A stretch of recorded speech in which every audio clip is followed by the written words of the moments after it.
Para un mundo perturbado, para una sociedad atemorizada, para una familia desintegrada o para una vida angustiada, existe esperanza. La esperanza, Jesús es el camino que nos conduce a la salvación. Él es la verdad en un mundo de confusión y Él es la vida para aquel que camina en destrucción. Que Jesús sea tu única esperanza y que solo en Él puede estar tu confianza. Bienvenido. Está comenzando Libertad sin Límites. Ya sabes que en este programa nos dedicamos a estudiar la Biblia, permitir ser abrazados por las promesas extraordinarias que Dios tiene para nosotros, encontrar fortaleza en la palabra de Dios, encontrar instrucción, enseñanza y finalmente somos educados por la palabra. Hace que podamos tener pensamientos puros, pensamientos nobles, nobleza de carácter. La Biblia puede ser que el ser humano pueda tomar mejores decisiones, buenas decisiones y así poder evitar tantas heridas en la vida. Por eso estamos dedicando este tiempo para poder estudiar la Biblia. Yo quiero felicitarte porque no es casualidad que ya has llegado hasta este programa. Estás viendo la TV, estás escuchando por la radio, estás acompañando por redes sociales. Siéntete abrazado, siéntete consolado, fortalecido. Y hoy Dios tiene una promesa extraordinaria para tu vida. Por eso te invito para que puedas quedar hasta el final. Ahora, yo quiero ofrecerte un material extraordinario. Esto es un regalo con mucho cariño para ti. Se trata del curso bíblico La cura del pecado.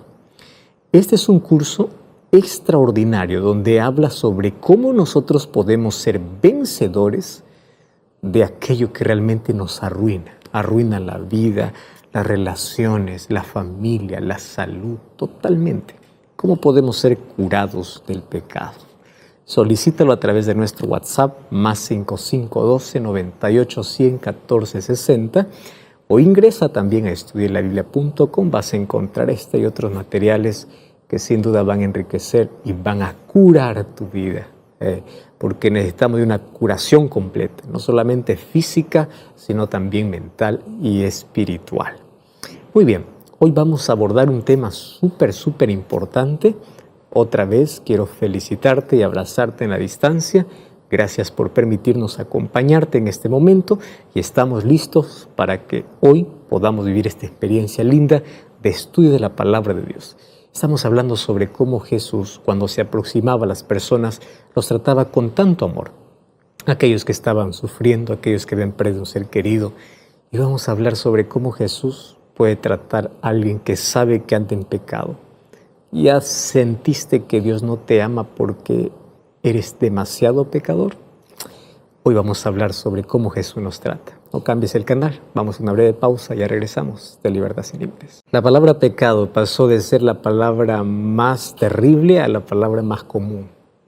Antiguamente, escuchar la palabra pecado causaba dolor porque sabía lo que esto ocasionaba.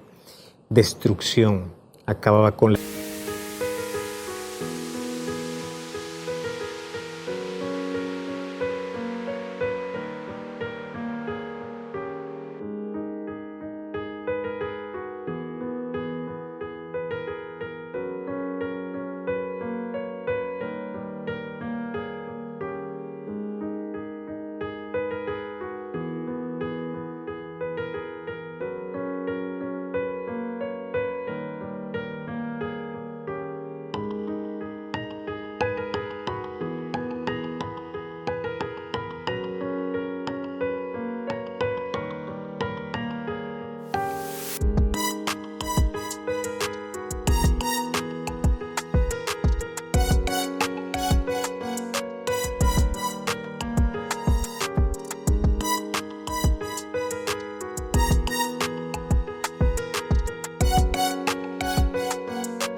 La salud, con la vida, con la familia, con la vitalidad, acababa con todo.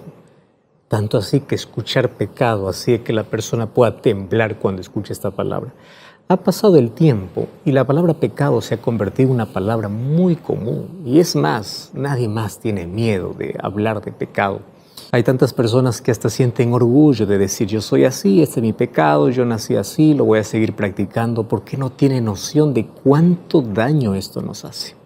El problema está cuando el ser humano comienza a minimizar el pecado a no tener conciencia de aquello que le destruye, que finalmente no solamente le está matando lentamente, no solamente está acabando con su vida y la de su familia, sino que también está llevándolo hacia la muerte eterna. Más que interesante es saber que Jesús nos da toda la oportunidad de poder ser perdonados, de poder cambiar, de poder abandonar todo aquello que ofende a Dios. Solo que aquello que ofende a Dios es aquello que primero te destruye a ti.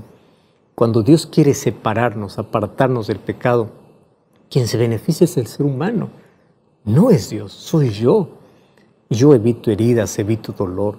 El problema está cuando yo minimizo al pecado y yo llamo, mi pecado es pequeño, el otro comete pecado grande. Yo soy perfecto, yo soy santo. Y aunque tú no lo digas, en el fondo te sientes cuando dices yo no soy como el otro. Tú te sientes mejor. Ah, cuánto hemos minimizado especialmente aquellos pecados ocultos, aquellos que aparentemente nadie conoce. Mas hoy queremos ver cómo en la Biblia encontramos la manera como Jesús trataba al pecador. Quiero decirte que aunque Él odia el pecado porque el pecado causa tu destrucción, Él te ama. Eso no significa que Él quiere que continúes en tu pecado. El amor de Dios no es permiso para seguir pecando. El amor de Dios es la oportunidad para ser transformados por Él. Y hoy nosotros queremos ver la manera como es que Él trata al pecador. Cada vez que se aproxima a las personas, Él siempre tiene palabra de esperanza, de consuelo, de fortaleza. ¿Y cómo es que Jesús trata al pecador? Prepárate, toma tu Biblia, lápiz y papel y vamos a estudiar este tema extraordinario. ¿Cómo es que Jesús trataba a los pecadores? No cambies el canal, vamos a una brevísima pausa y ya regresamos aquí en Libertad Sin Límites.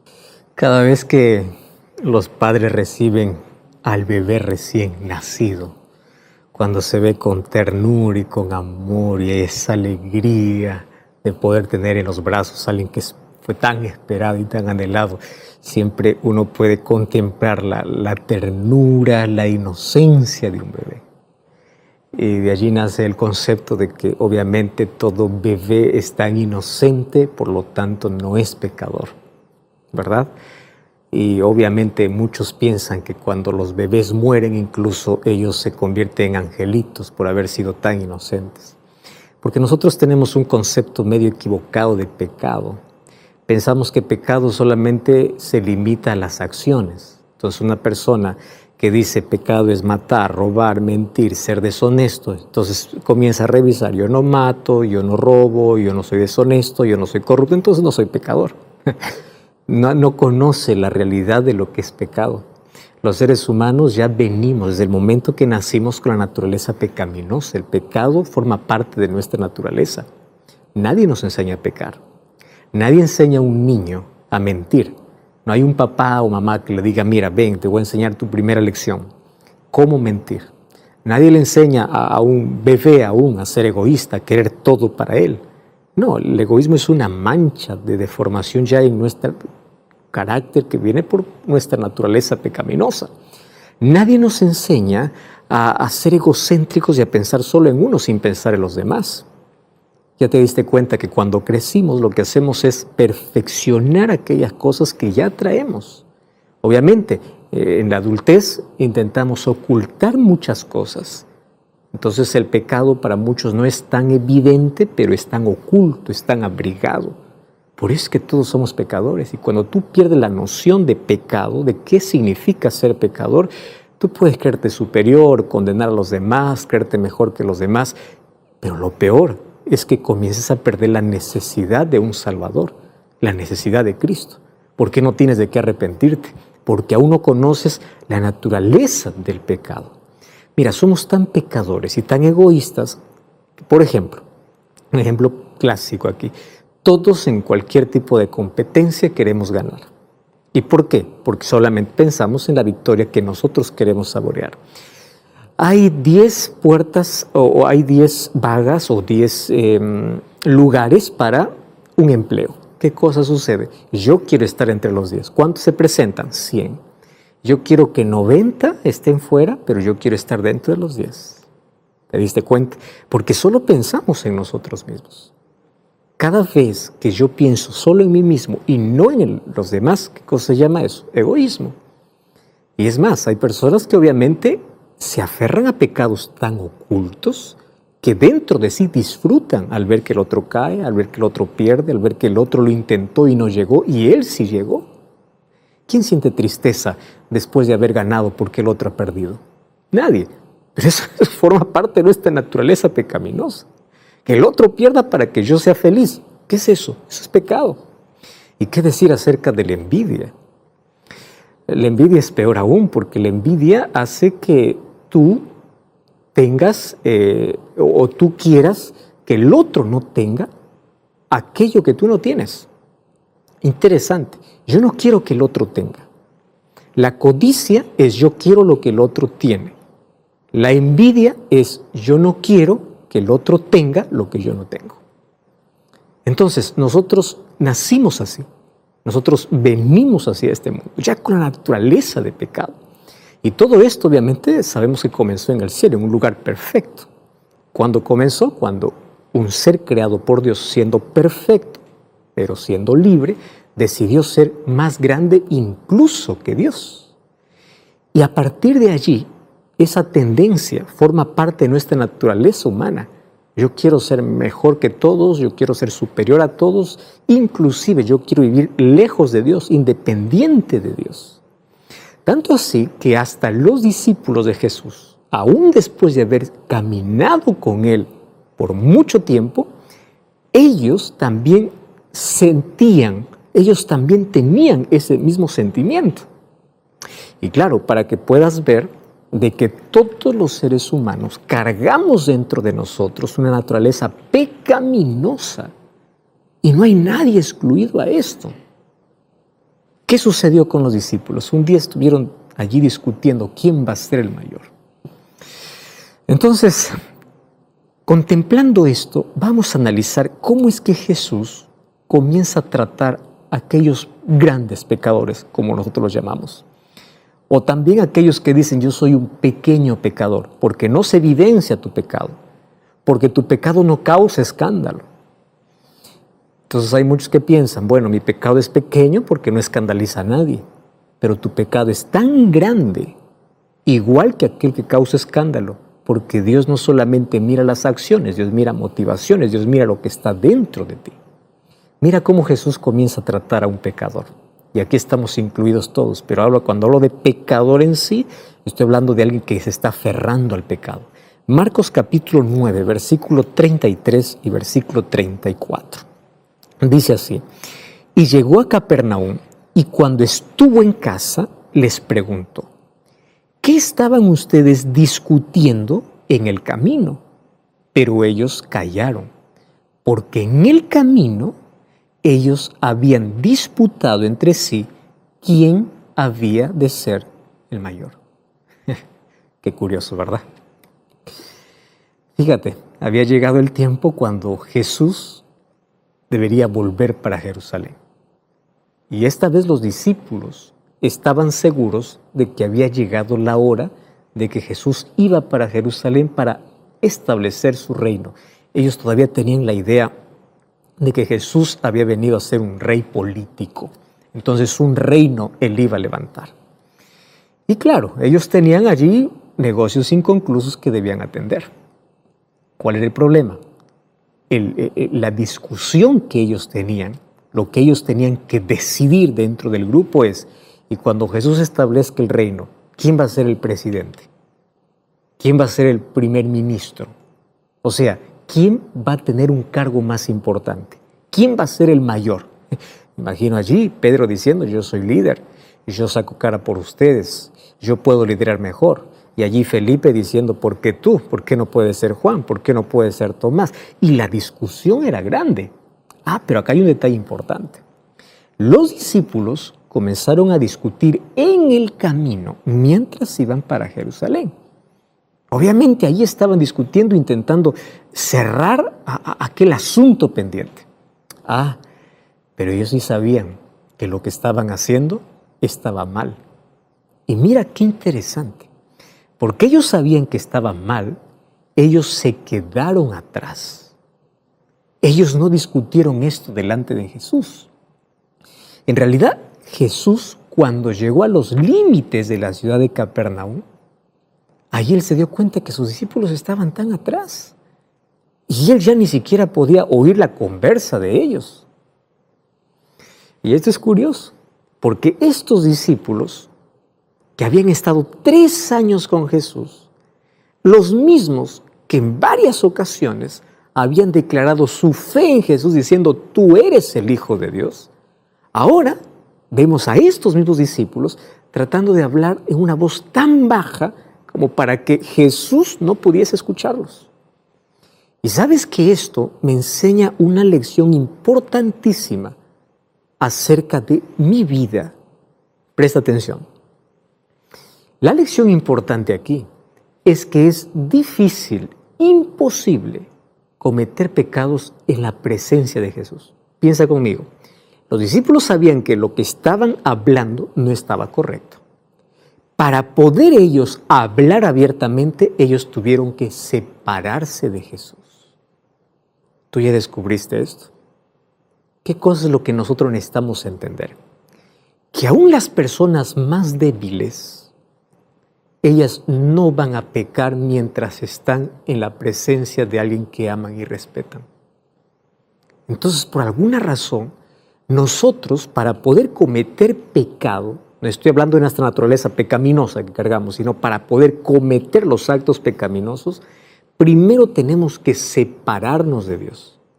Por eso es que la Biblia habla de santo, no aquel que no peca, sino aquel que está con Dios, aquel que permanece en Dios, aquel que vive con Dios. La Biblia habla a los santos que están en Éfeso, a los santos que están en Roma. Tú ves su vida no es perfecta. Pero el hecho de que puedan estar unidos a Cristo y puedan vivir con Cristo y puedan estar cerca de Cristo, impide de que el pecador, el ser humano que tiene una naturaleza pecaminosa, pueda dar los frutos de su pecaminosidad. Entonces los discípulos, para poder hablar sobre quién será el mayor, tuvieron que separarse de Jesús. Porque solo lejos de Dios podemos pecar. Solo lejos de Jesús podemos continuar pecando. ¿Qué cosa es el diablo? Para poder destruirnos, primero tiene que separarnos de Cristo. Y en sí, Él nos atrae con tantas cosas para alejarnos de Cristo. Y cuando llegamos al punto, de igual que los discípulos, nos alejamos de Jesús, entonces comienza el pecado a fluir. Porque en la presencia de Jesús es imposible. Ahora fíjate, los discípulos han discutido todo el camino y llegan ¿a dónde? A Capernaum. Y allí acompañan a Jesús en la casa donde se iba a hospedar. Claro, Jesús estaba yendo para Jerusalén. Ahora hace una parada en Capernaum y es allí, Jesús espera, todavía que las cosas estén más calmadas, en el momento de tranquilidad, imagino antes de dormir, antes no había luz eléctrica, la luz del mechero, de las lámparas, en la quietud, Jesús les hace la pregunta. Yo imagino que esta pregunta llegó como un balde de agua fría allí para los discípulos. Pregunta puntual. ¿Qué estaban ustedes hablando en el camino? Cuéntenme. ¿Qué cosa es lo que ustedes no querían que yo pueda escuchar? ¿Te imaginas la reacción allí de los discípulos?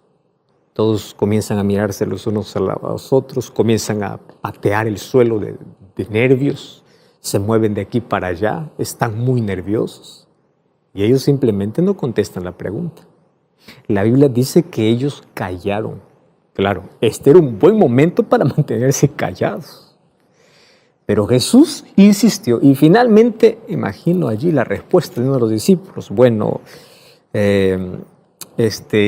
yo creo que lo que hablábamos te vamos a contar. Bueno, te vamos a decir qué cosa es lo que conversábamos. Estábamos discutiendo en tu reino. ¿Quién va a ser el más importante? Eso es lo que nosotros queremos saber. Y eso es lo que nosotros estuvimos discutiendo. ¿Quién sería el más importante en tu nuevo reino? Ellos olvidaron de un asunto interesantísimo. La vida de Jesús era una vida de humildad. ¿Sabes que el libro de Filipenses 2 dice que Jesús se despojó a sí mismo, tomó la forma de siervo? Él vino a servir. Aquel que había recibido el homenaje y la adoración de todos los ángeles vino a este mundo para nacer en un establo. Aquel que era el dueño del universo llegó a ser pobre para que nosotros, por medio de su pobreza, llegásemos a ser ricos. Ahora, una y otra vez, eso es lo que Jesús trató de transmitir a sus discípulos, que la verdadera grandeza no tiene que ver con quién es el mayor, quién es el más grande. La verdadera grandeza tiene que ver con quién sirve más. La verdadera grandeza tiene que ver con humildad. Pero ellos rápido olvidaban las lecciones que aprendían con Jesús. Y a estas alturas ellos no habían aprendido esa lección importante que ellos podían verlo en Jesús. Bueno, en ese momento Jesús bien pudiese haber dicho: váyanse de aquí, ustedes pecadores. Voy a buscar otros 12 que puedan entenderme mejor para volver a empezar. Pero no. En vez de hacer eso, mira el amor, la ternura y la paciencia de Jesús. En vez de eso, se sentó con ellos y les dio un consejo. Mira lo que dice Marcos capítulo 9, versículo 35 hasta el versículo 37. Él se sentó, después de escuchar la respuesta, llamó a los 12 y les dijo: si alguno quiere ser el primero, será el postrero de todos y el siervo de todos. Y tomando a un niño, se lo puso en medio de ellos y tomándole en sus brazos les dijo: el que recibe en mi nombre a un niño como este me recibe a mí, y el que a mí me recibe no me recibe a mí, sino al que me envió. ¡Qué extraordinario! Jesús constantemente usaba aquí a los niños como ejemplo para demostrar cómo es que Él desea que nosotros podamos ser. Y tantas lecciones podemos aprender a los niños. A veces los adultos pensamos que los niños tienen que aprender todo lo que les decimos. Pero a la verdad somos nosotros quienes tenemos que aprender mucho de los niños. ¿Cuánto demora una pelea entre niños? ¿Ya viste cómo ellos expresan sin miedo lo que sienten, sin ocultar nada? ¿Viste cómo un niño confía en su papá, confía en su mamá? ¿Ya viste la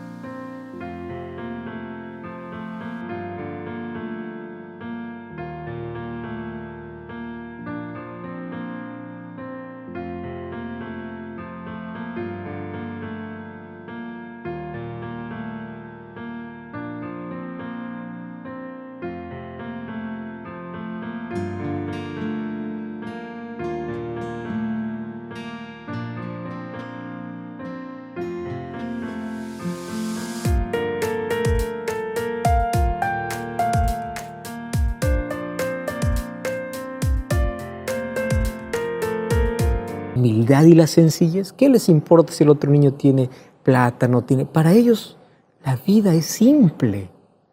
Y nosotros cuando somos adultos lo hemos complicado demasiado. Los niños nos enseñan a disfrutar de la vida, a ser humildes, a perdonar. Los niños cuántas cosas tienen para enseñarnos.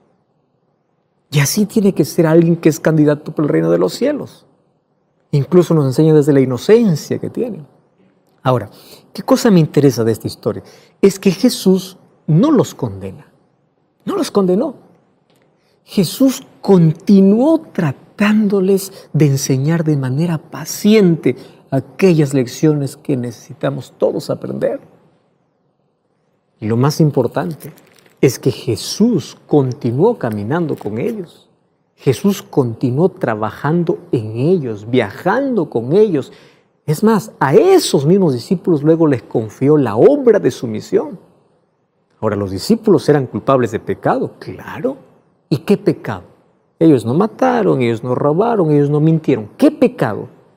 El pecado del orgullo. ¿Entiendes? El pecado del orgullo. Y nosotros podríamos pensar, ¿pero qué? El orgullo es un pecado pequeñito. ¿Acaso no todos tenemos un poquito de orgullo? Ahí está el problema. Cuando nosotros minimizamos algo que tanto ofende a Dios. Yo hago porque todo el mundo lo hace. El orgullo es algo que todo el mundo lo practica. Querido, el pecado no condenado, el pecado acariciado, llega un momento en que ya no llegas a considerarlo pecado. Te acostumbras tanto que ya no sientes necesidad de perdón. Y es allí donde el ser humano entra en un problema porque el Espíritu Santo ya no puede trabajar más. ¿Te diste cuenta que los seres humanos estamos más empeñados cuidándonos de los pecados que producen escándalo? Ese es un grande pecado. El pecado es chiquito, yo solo envidio de vez en cuando. Yo solo deseo lo que el otro tiene. Mi pecado es pequeño, claro, nadie te condena, pero tú la abrigas dentro de ti y es un pecado tan grande como aquel que es practicado abiertamente, aun cuando no produzca escándalo. Ahora, si nosotros estudiamos bien la palabra de Dios, vamos a encontrar que el orgullo, escúchame con atención aquí, es uno de los peores pecados ante los ojos de Dios. ¿Sabes por qué? Porque el orgullo no le permite a Dios actuar. El orgullo es uno de los pecados más ofensivos porque es totalmente opuesto a la naturaleza divina. El orgullo fue que convirtió ángeles en demonios. El orgullo cerró la puerta del cielo a Satanás. Fue el orgullo, el pecado que nos hundió en la condición desesperada en la cual todos nos encontramos en este mundo. Fue por causa del orgullo. Entonces, el pecado del cual los discípulos eran culpables no solo era un pecado así casual, no, era uno de los mayores, peores pecados que probablemente ellos ni siquiera se daban cuenta cuánto esto ofendía a Dios. Aun cuando ellos sabían que estaban actuando mal, por eso se separaron de Jesús, no sabían cuán ofensivo es este pecado. Pero ¿sabes qué es lo triste? Que ellos continuaron con su pecado. Ellos seguían siendo los mismos. Mira, pasa el tiempo y en la última cena, ¿recuerdas la última cena que Jesús tuvo? La cena de la Pascua, donde Él cambió la Pascua por la cena del Señor. Cuando ellos participaron de esa cena allá en el aposento alto, un poco antes de la crucifixión, ellos todavía continuaban con ese pecado en su corazón. Este era un pecado conocido, un pecado habitual, un pecado acariciado. Eso se llama persistencia en el pecado. No era un pecado que producía escándalo, era un pecado tan ofensivo ante los ojos de Dios. Ahora, ese texto nos enseña la manera en que Jesús trataba a los pecadores que viven en pecado. Aquellos que saben que están mal, sin embargo, continúan allí. Han intentado dejar, pero no pueden. Mira, los discípulos habían recibido la orden de ir y de echar demonios, de sanar a leprosos, inclusive de levantar muertos. Eran los mismos discípulos, a estos mismos, a quienes Jesús, después de haber entregado la misión en Lucas 10:20, Jesús les dice, ¿ustedes se alegran por todo lo que han hecho? Está bien, les dice, pero ustedes tienen que regocijarse de que vuestros nombres estén escritos en el libro de la vida. Eso tiene que ser el mayor regocijo. Solo que en Juan 3:3 dice que nosotros no podremos ver el reino de Dios a menos que renazcamos de nuevo. ¿Y qué significa eso? Permitir que el Espíritu Santo comience a transformar nuestra vida para abandonar nuestros hábitos pecaminosos, nacer de nuevo, ser nuevas personas, nuevas criaturas. Mas aquí, ¿cómo es que Jesús trata a los discípulos que son culpables de ser pecadores declarados? Él hizo una declaración importante en Mateo capítulo 12, versículo 31. Wow, este texto es impresionante. Y allí dice, todo pecado será perdonado a los hombres, menos el pecado contra el Espíritu Santo, va a decir después. Más a veces hacemos énfasis en menos pecado contra el Espíritu Santo, pero olvidamos la primera parte. Todo pecado. ¿Qué cosa significa todo? Todo es todo. Todo pecado será perdonado a los hombres. Ahora, esto es una buena noticia, pero eso no significa que tú tienes que jugar con el pecado. ¿Cuáles son las buenas nuevas de esta promesa? Es que Dios puede perdonar toda forma de pecado. todo pecado. No importa el tamaño, el color, no importa. Aquí incluye los pecados conocidos, los pecados continuos. Aquí incluye los pecados habituales, los pecados acariciados. Aquí incluye el perdón de los peores pecados, como el orgullo, la envidia y aquellos pecados ocultos. Aquí incluye el adulterio, la deshonestidad. Aquí incluye todo. Jesús prometió perdonar todo pecado. Y es más, Jesús siguió caminando con los discípulos mientras ellos aprendían la lección que Él deseaba enseñar. Ahora, el hecho de que Jesús perdone mi pecado no significa, Jesús me perdona y voy a seguir practicando deliberadamente el pecado. Mucho cuidado. Porque cuando tú te aferras tanto al pecado, teniendo tantas oportunidades de que Dios quiera transformarte, ¿sabes lo que va a pasar? Vas a perder conciencia de pecado. Ya no te sientes más incómodo, solo sientes placer, ya no hay más culpa, ya no hay más arrepentimiento. Y ahí llega el pecado contra el Espíritu Santo. Pero mientras seas consciente de que estás mal, que necesitas cambiar, significa que el Espíritu Santo sigue trabajando en ti, porque no hay manera de reconocer nuestra pecaminosidad a menos que el Espíritu Santo no nos convenza de pecado. Nosotros necesitamos recordar lo que Jesús dijo a María cuando la arrastraron hasta sus pies, cuando ella fue condenada por adulterio. ¿Qué cosa dijo Jesús? Ni yo te condeno. Ahí están las buenas nuevas. Yo no te condeno. Pero allí no termina. ¿Qué más le dijo? Ve y no peques más. Pero esas también son buenas nuevas. ¿Y por qué? Porque Dios me da poder para vencer. Cuando yo dependo de Él, Dios ama a los pecadores, y es verdad, pero Él odia el pecado. Entonces, ¿cómo es que Jesús hace con su amor? Yo no puedo decir, Dios me ama, entonces yo sigo con mi vida. No. Dios, porque me ama, Él ha provisto de su poder. Él me da su Santo Espíritu para que podamos ser victoriosos sobre el mal. Él nos ha dotado del poder necesario para ser obedientes, para ser victoriosos, para ser fieles. Además de eso, Él nos ha provisto de su perdón. Entonces no importa cuán débil o cuán inmaduro seas, Dios sigue caminando contigo y Él quiere transformar tu vida. Él te ama a ti, no lo que haces. Él quiere que cambies. Para eso Él quiere transformarte. No confundas el amor de Dios. Muchos escudan detrás del amor de Dios. Dios me ama así como soy, listo. Dios te ama así, pero no quiere que sigas como estás. Dios quiere transformarte. Y para ello nosotros tenemos a nuestra disposición el poder de ir a Jesús. Decirle, Señor, yo ya no quiero más continuar en este pecado. Pero la aceptación y el amor de Jesús es una continua relación con Él. Aquello que nos da poder para no insistir, no aferrarnos en aquel pecado que tanto nos destruye. Por eso es sumamente necesario que cualquier pecador que insiste en su pecado pueda buscar la presencia de Jesús. ¿Por qué razón? Porque todavía él puede experimentar el poder que está a su disposición. Es en esta misma relación con Jesús la que nos da victoria sobre el pecado. Los discípulos tenían una relación con Dios y aún así ellos tenían un pecado, pero mientras más próximo, más cerca estaban de Jesús, tarde o temprano ellos tenían que abandonarlo completamente, abandonar el pecado, porque tú no puedes tener en tu corazón tanto a un pecado aferrado, acariciado y a Jesús al mismo tiempo. Uno de los dos tiene que salir. De los 12, 11 permitieron que Jesús transforme su vida, menos uno. Judas era inteligente y él conocía bien este principio. Solo que él, en lugar de permitir que Jesús transforme su vida, él decidió no soltarse del pecado. Así que deliberadamente él se apartó de Jesús, aun cuando estaba caminando con él.